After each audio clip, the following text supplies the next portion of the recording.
سود مسله مکوا پلان کې سودخور خپکیږي، جنا مسله مکوا پلان کې سب خپکیږي، لا مسله مکوا پلان کې ډاکو به خپشي. دا دین دا د وټ موټ دا مسله مکوا دا بیا دا نور ډله خپکیږي. د نظام او د حکومت د بدلیدو د اسلامی نظام او خلافت خبره مکوا غنی دا نور یاران خپکیږي. دهشتګردۍ انتها پسندۍ خلاف مکوا غری دا نور خپکیږي. د پردي حق خبره مکوا پلان کې نو چې دا خپکیږي نو تسوایا او دس کې دومره ثواب دی. امون دي 2 رکعات کو پورن به جنت تزو او روزنی صدې کډیر لوی ثواب دی. الله به دسترخوان باندې ډوډۍ درکې او حج لته څوک لاړ نو دا خو بس صفا شو د ټولو ګناونو نه. دا څلور مسلې کوه، پرز دی قرض دی، خبر اخلاص. په دین کې به د چا لحاظ نه کې. دین کې چې لحاظونه شروع کړل کنه دا دین به بیا وران شي. شعور قصه ده.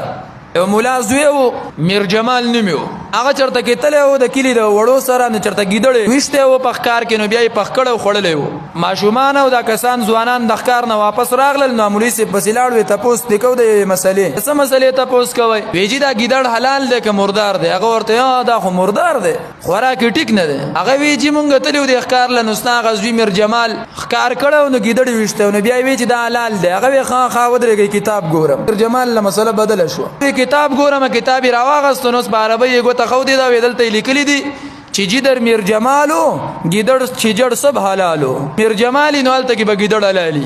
دا لحاظ کو د خپل زوی کنه لحاظونه چې ودین کې شروع کړل کنه دین بوران شي. سود مسله مکوا پلان کې سودخور خپکیږي، جنا مسله مکوا پلان کې سب خپکیږي، اغلا مسله مکوا پلان کې ډاکو به خپشي. یاره دا دین دا د وټ موټ دا مسله مکوا دا بیا دا نور ډله خپکیږي. یاره د نظام او د حکومت د بدلیدو د اسلامی نظام او خلافت خبره مکوا غنی دا نور یاران خپکیږي. الګره دهشتګردۍ انتها پسندۍ خلاف مکوا غری دا نور خپکیږي. د پردي حق خبره مکوا پلان کې نو چې دا خپکیږي نو تسوایا او دس کې دومره ثواب دی. دي 2 رکعات کو پورن به جنت تزو او روزنی صدې کډیر لوی ثواب دی. الله به دسترخوان باندې ډوډۍ درکې او حج لته څوک لاړ نو دا خو بس صفا شو د ټولو ګناونو نه. دا څلور مسلې کوه، پرز دی قرض دی، خبر اخلاص.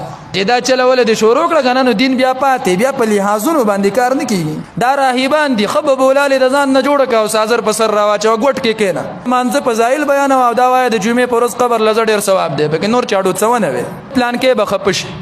انا قران درس کوو یاره دا زه پکې د خمر او میسر مسله د مکه او پلان کې بخپش. ما الله دې دا ړو چي فاصدع بما تؤمر واعرض عن المشركين.